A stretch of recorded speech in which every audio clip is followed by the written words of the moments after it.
UN General Assembly 2019, awaiting diplomatic fireworks between Mazi Nnamdi Kanu and Professor Tijani Bande.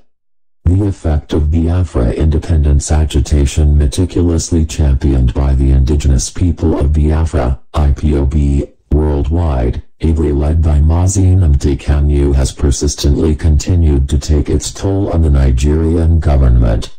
The unprecedented invitation by the United Nations General Assembly to the IPOB leader to feature in its upcoming summit in the month of September 2019 is exceptionally being awaited as the date closes in.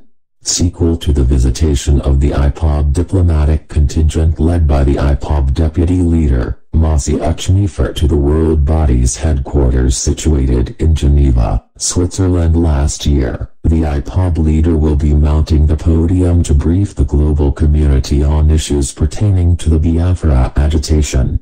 Recall that Mazi Nnamdi led Biafra diplomatic contingent's visit last year to the United Nations was premised on the series of disgusting human rights abuses being meted on the Biafran people by the Nigerian armed forces. These were carried out on direct, firm instructions of the Nigerian Islamic government, coupled with other relative concerns bordering on the need for a Biafra referendum.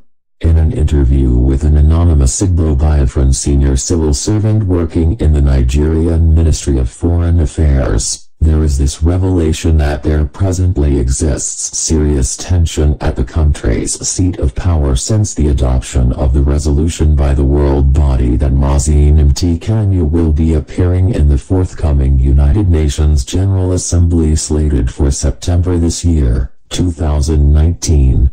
He further stated that the invitation of the IPOB leader was what prompted the Nigerian government's wastage of billions of United States dollars in trying to lobby some dignitaries globally.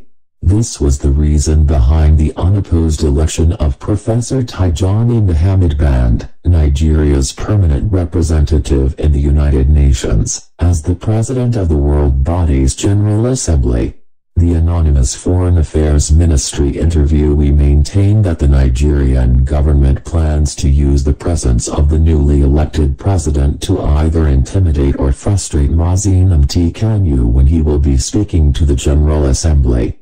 Considering, however, the momentum with which the Biafra agitation is gathering popularity and acceptability in the global circle, the September edition of the General Assembly is most certainly going to be a ferocious diplomatic battleground between Mazi Nnamdi Kanu representing Biafra and Professor Tijani Bande representing Nigeria. Both Mazi Nnamdi Kanu himself, the IPOB Directorate of State, DOS, and the IPOB diplomatic contingent, are all aware of numerous diplomatic persuasions, secret lobbyings being desperately carried out daily by the Nigerian government just to try to frustrate any effort geared towards the Biafra independence.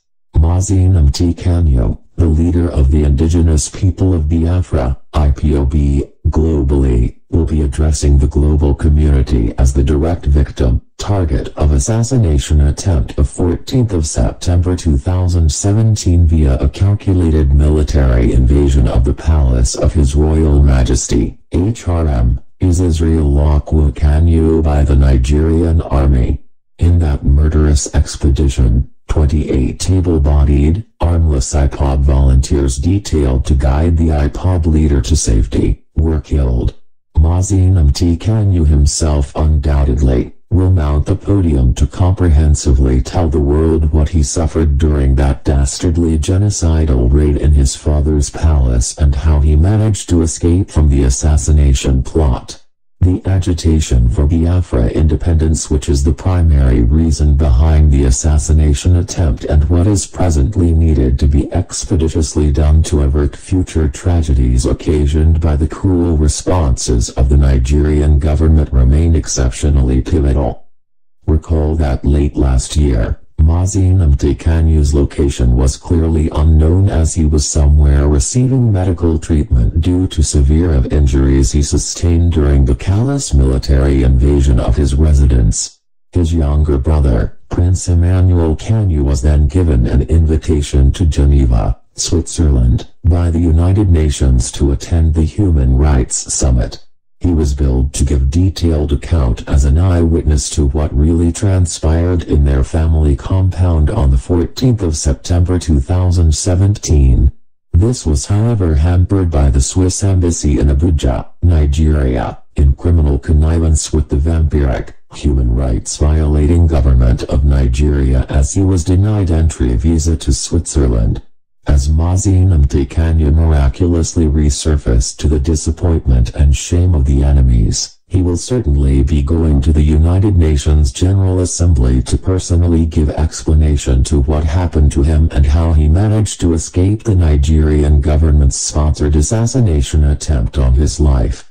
Because of this invitation, which will definitely be honored, the Nigerian government is presently unsettled, running helter-skelter, desperately and massively inducing global institutions and managing authorities to the extent of wasting taxpayers' resources to procure the office of the President of the United Nations General Assembly for Professor Tijani Bande, a Fulani Islamist. This is plotted to enable him to play the stooge of the presiding officer over the General Assembly to their advantage. But one thing is certainly sure.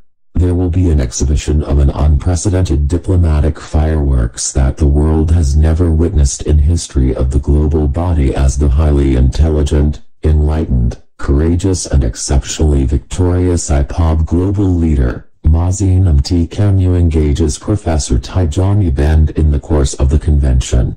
Our fingers remain crossed as the entire global community awaits another vista in world history. Come quickly, O September 2019. Written by Mazi Nnamdi. Edited by Peter Oshagwu. For Family Writers Press International.